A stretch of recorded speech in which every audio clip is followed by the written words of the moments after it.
2 सवाल। एक ये कि इस बात का आभास होना कि मुझे इस जीवन काल में ये लक्ष्य ही प्राप्त करना है, इसका एहसास होना। जैसे आपको एहसास हुआ कि मुझे जीवन काल में ये काम करना है, आप उसकी तरफ आगे बढ़ते जा रहे हैं।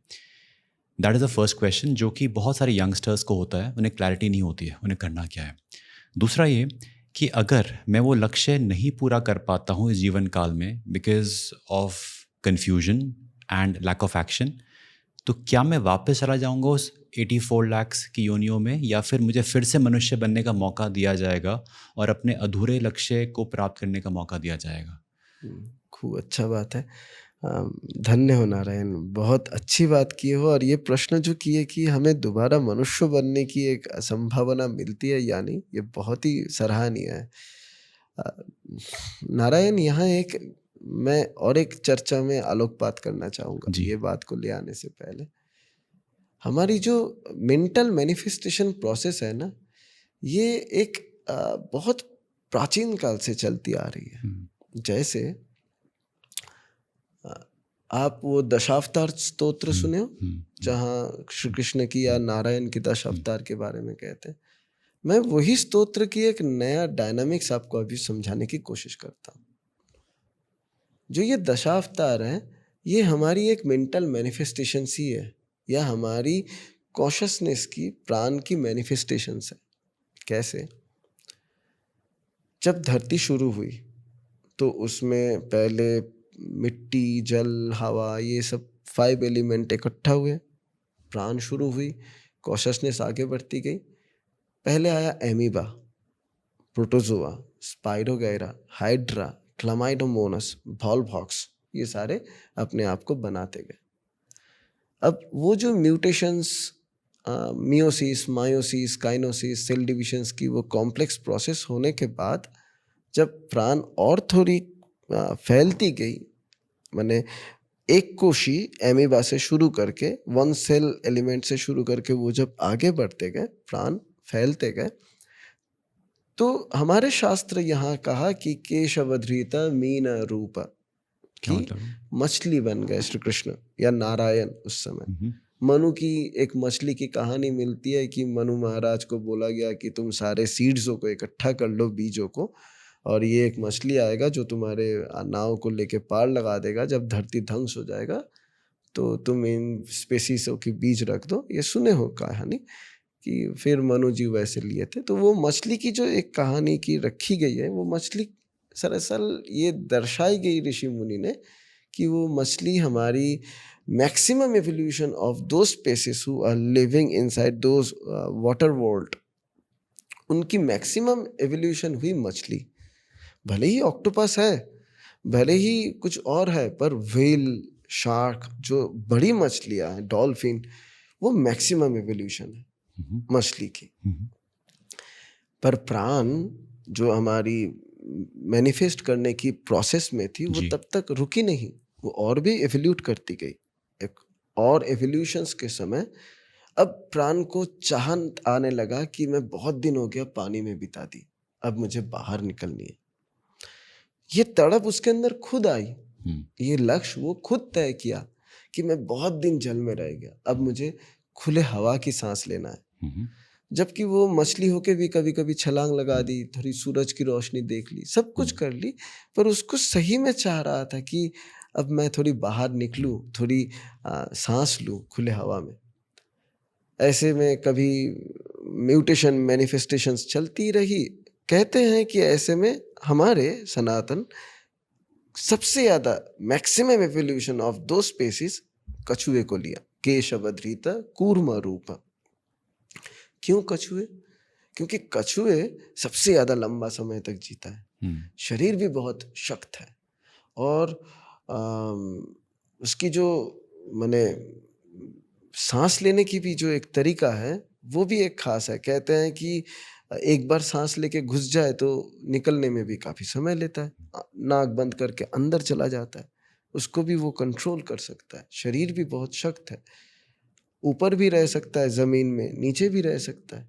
एक अच्छी एम्बिग्विटी, द्वार्थक बोध उसके अंदर पैदा हो गई, जबकि एवोल्यूशन उसके बाद भी चलने लगी। हुँ, ऐसा कई जानवर है जो उभचर है, जल में भी रहे, सांप भी है, मेंढक है, वो भी है, पर कछुआ सबसे ज्यादा हार्ड सॉलिड हुई, शरीर की सबसे ज्यादा मैनिफेस्टेशन। यानी अब हमारी प्राण जल से निकल के जमीन पे आ चुका जमीन है। पे आ चुका है। अब प्राण को लगा कि अरे ये अच्छा बात नहीं है कि कुछ दिन जल में रहो, फिर पानी में, जमीन में आ जाओ, फिर जमीन में जाके जल, नहीं अभी हम जमीन में ही घूमेंगे। तो वो अपने आप को मेंटल मैनिफेस्टेशंस और करता गया। ये उसके अंदर खुद ही आई, मैं आ रहा हूँ वो लक्ष्य के जी बारे जी में, जी जी आ रहा है समझ। खुद ही कोशिश किया कि मैं और कैसे अपने आप को विकसित कर पाऊँ, कैसे अपने आप को और बना पाऊँ। तो ऐसे में उसकी मैनिफेस्टेशंस और जब होती गई, हमारे शास्त्र वराह रूप को लिया, सुअर को लिया। तुम अगर जंगली सुअर देखे हो तो जानोगे उसकी शरीर बहुत शक्तिशाली होता है। उसको तुम आसानी से जंगली सुअर को काट भी नहीं पाओगे, इतनी मोटी चर्बियां होती है। यूं पहाड़ हिमालय में हमारी जो जंगली सुअर लोग अगर आ जाए रास्ते में, ट्रक के साथ धक्का लगे तो ट्रक पलट जाए, उनके शरीर में कुछ होती नहीं है, बहुत शक्तिशाली होती है, शरीर बहुत तगड़े होते हैं। सबसे अच्छी बात कि जितनी भी गंदगी में रखो उनके शरीर में कुछ नहीं होता।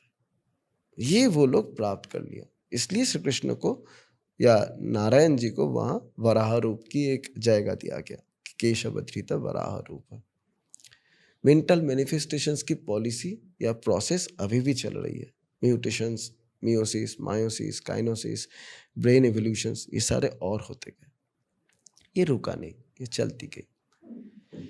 अब ये जब पद्धति और चलती गई, अब हमारे शास्त्र यहाँ दर्शाया कि केशवधृत नरहरि रूप, नरसिंह अवतार की बात किया गया। अब हम जब यहाँ और आगे आ गए, यहाँ देख रहे हैं नरसिंह अवतार में कि उसकी शरीर इंसान की तरीके तो बन गई, दिमाग अभी भी जानवर की रह गई, उसकी बुद्धि अनकंट्रोल्ड है, उसकी बुद्धि बायस्ड है, परप्लेक्स्ड है, ग्रेटिट्यूड नहीं है। नरसिंह अवतार की कहानियां देखे हो कि हिरण्यकशिपु की, हिरण्याक्ष की मारने के पश्चात, प्रहलाद के पिताजी को मारने के पश्चात भी उनकी गुस्सा शांत नहीं हुआ। शिव और उनकी लड़ाई की भी एक कहानी मानी जाती है। तो देखी गई है कि नरहरि रूप के तहत कि हमारी सोच आगे बढ़ते हुए भी हम जानवर की तरह ही रह गए। बिल्कुल। फिर और आगे बढ़े, वामन रूप यहाँ कहा गया, केशवधृत वामन रूप। यहाँ से हमारी थोड़ी आध्यात्म या हमारी एंशिएंट फिलॉसफी थोड़ी एक एक्यूट सिंड्रोम की तरफ या एक्यूट कुछ नोश की तरफ लीड कर रहा है। कैसी?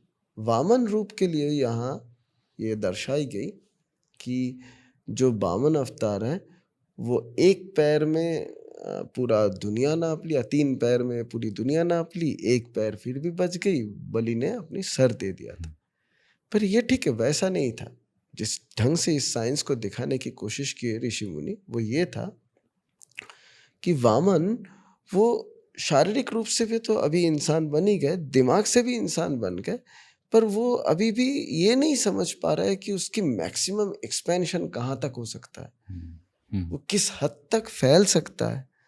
वो अपने आप को सेंट्रलाइज तो कर रहा है, पर चैनलाइजेशन की वो मेथोडिक्स को वो अभी तक नहीं समझ पाया जी। जिसके कारण ये हुई कि ये वामन अवतार को दिखाई गई कि ये एक छोटी सी शरीर है, नारायण यहाँ आए हैं। प्राण की मैनिफेस्टेशन और भी चलती गई। अब आता है राम अवतार, परशुराम आता है। परशुराम अवतार, परशुराम अवतार में हमारी शरीर अब इंसान की तरह बन गई, दिमाग वो भी इंसान की तरह ही आ गई, पर अभी हम लोग एरोगेंट हैं। परशुराम अनकंट्रोल्ड है। परशुराम जी क्रोध जब आता है तो आउटब्रस्ट कर देते हैं। अपनी माँ की भी हत्या उनके हाथ से हो गई, तपस्या के कारण राम की भी खिलाफ चल पड़े। तो ऐसी कई जगहों में परशुराम जी की देखी जाती है, क्रोध, एरोगेंस, डोमिनेंस, ये सारे उनके अंदर दिखती है। और एवोल्यूशन होती गई केशवधृत राम रूप, रामचंद्र की रूप आ गई। वो पूरी मर्यादा पुरुषोत्तम की रूप रही श्री रामचंद्र जी की, जो एकदम नापी तोली जीवन को जी के गए। फिर और आगे बढ़े, प्राण और एवल्यूट किया। केशवधृत श्री कृष्ण रूप, कृष्ण बन के, लीला पुरुषोत्तम बन के वो श्री कृष्ण जी आए। अब और भी एवल्यूट करते गए। अब आए बुद्ध। बुद्ध यहाँ आके एक विशेष किया, जो मैं वामन अवतार की वो बात जो मैं कहा कि यहाँ आके एक हमारी आध्यात्म में एक कोई विशेष चीज की तरफ लीड कर रहा है, वो ये है, ये वामन अवतार, ये नरसिंह अवतार, ये वामन अवतार, ये हमारी राम अवतार और ये कृष्ण अवतार। ये जो 4 अवतार है, ये 4 जो समय से जो मैनिफेस्ट किया, इनकी सेंटर ऑफ ग्रेविटी बुद्ध ने ध्यान से दिखाए, जिसमें नरसिंह की जो परप्लेक्सिटी थी, अनकंट्रोल्ड जो तरीका थी, उसको भी बैलेंस किया। वामन की जो ईगो हर्ट हो रहा था, या जो उसकी मॉलेस्टेशंस जिस ढंग से वामन होने के नाते या एक नाटा होने के नाते जिस ढंग से किया जाए, उसकी भी मैनिफेस्टेशंस हुई। राम की भी जो एकदम रिजिड वो मर्यादा के तरफ रहने वाला, उसकी भी मध्यपंथा को लिया है। श्री कृष्ण की जो एक्सट्रीम वो युद्ध के लिए या कई चीज़ों के लिए वो जो मतवाद हैं, उसके लिए भी लिया है। तो बुद्ध ने इन 4 चीज़ों को सेंट्रलाइज कर दिया, जहाँ नरसिंह की विक्षिप्तता, वामन की सिकोड़ना, राम की मर्यादा में ही अड़े रहना, और श्री कृष्ण की सारी मर्यादा लांग के सब काम को कर लेना, ये बुद्ध ने एस्टेब्लिश किया, जिसके कारण बुद्ध ने बहुत सफल हुआ। फिर आता है कल की अवतार की बारी। अब जो कल के अवतार आएगा, वो भी ऐसा नहीं कि 10 हाथ या 3 पैर वाले होंगे, वो भी ऐसी ही क्रोनोलॉजी में ही आएंगे, और जो ये दर्शाएंगे कि तुम तुम्हारे लक्ष्य के लिए कैसे अंदर से बेताब हो। मुद्दा ये है, हमारी ये पूरी चर्चा के निष्कर्ष ऐसी आएगी कि समाज तुम्हें जिस ढंग से देखना चाहता है, वही कारण के लिए तुम पैदा हुए हो। ये यूनिवर्स तुम्हें जिस ढंग से देखना चाहता है, उसी कारण के लिए तुम्हें पैदा हुए हो। तुम्हें सिर्फ ये सोचना पड़ेगा कि समाज तुम्हें देखना कैसे चाह रहा है, ये तुम्हें जान लेनी पड़ेगी। क्या ये मैटर नहीं करता है कि मैं कैसे चाहता हूँ अपने आप को देखना? हम कहते हैं कई बार कि दुनिया के हिसाब से मत चलो, अपने हिसाब से चलो, जैसा तुम चाहते हो, जैसे तुम्हें लगता है सही कि हाँ तुम सही कर रहे हो। बट अगर मैं दुनिया के हिसाब से चलता हूँ, तो फिर तो मैं किसी और पाथ पे चला जाऊँगा ना। नहीं, मैं ये नहीं कहा कि तुम दुनिया के हिसाब से चलो। ये मेरी वक्तव्य यही नहीं है कि जैसा रास्ता है वैसा चलो। पर अगर तुम्हारी ये 2 लेन है गाड़ी की, एक इधर जाने की लेन है, एक इधर आने की लेन है, तो तुम जिस लेन में हो, उस लेन को तुम्हें फॉलो करनी ही है। तुम्हें इस लेन से शिफ्ट करके फिर उधर, इसी लेन में गाड़ी इधर जा रहा है, तुम अचानक जाके इधर चलोगे तो ये चलने नहीं देगा। तो मेरी कहने की मुख्य उद्देश्य ये है कि अपने जीवन में अगर कुछ समय हम अपने आप को देके ये सोचे कि ये समाज हमें किस ढंग से देख रहा है, ये अगर हम भांप ले, मानो एक चोर है, वो चोर अपने आप को इंट्रोस्पेक्ट करके या मेडिटेट करके ये देख लिया कि उसको समाज चोर के रूप से ही देख रहा है, और अगर उसको ये लगे कि नहीं ये सही नहीं है, लोग मुझे चोर के तरीके से देख रहा है, ये मेरे लिए सही नहीं है, तो मैं ज़रूर उसको बदलूंगा। मैं उस अनुसार अपने आप को ज़रूर ड्रिफ्ट करूंगा या शिफ्ट करूंगा। तो मुझे ये देखना पड़ेगा ये समाज मुझे कैसे देख रहा है। उस उस उस नज़र के ऊपर ही मेरी जीवन की लक्ष्य टिकी है।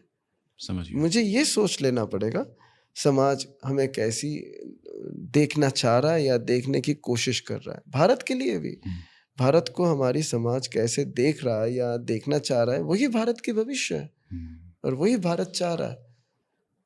आज अगर भारत बोले नहीं अब तो हम अपने हिसाब से चलेंगे, नहीं हो सकता। हमें भी उसी अनुसार चलनी पड़ेगी जिस अनुसार ये परंपरा, ये व्यवस्था, ये पूरी धरोहर चली है। एक छोटी बात यहाँ और कहना चाहूँगा। जी। देखो क्या है, जो 14 मंजिल और 84 लाख की चर्चा अभी हम लोग किए। हम वापस आ रहे नहीं आ रहे हैं? हाँ हम वापस आएँगे नहीं आएँगे? जी। अगर हमारा हाँ लक्ष्य हाँ पूरा नहीं हुआ? हाँ, हम वहाँ जा रहे हैं, हाँ हम जी। वही वही जाना चाह रहे हैं कि हम वापस माने मनुष्य जीवन हाँ, हमें नहीं हाँ। मिलेगी या नहीं मिलेगी, मैं उसमें जाने की कोशिश कर रहा हूँ। जी। तो क्या है, अ, परमात्मा तो ये पूरी इकोसिस्टम तैयार कर दी, ये पूरी अच्छे ढंग से चल रही है, आज भी आगे भी चलेगी, हम उम्मीद करते हैं। हमारी जितनी हद तक हमारे से हो पाए हम लोग भी कर रहे हैं। पर परमात्मा यहाँ एक बहुत अच्छा खेल खेला है। कैसे? ये ठीक खेल नहीं, ये उनको भी ये सिस्टम को बनाने की तरीका मेंटेन करनी पड़ी मजबूरी में।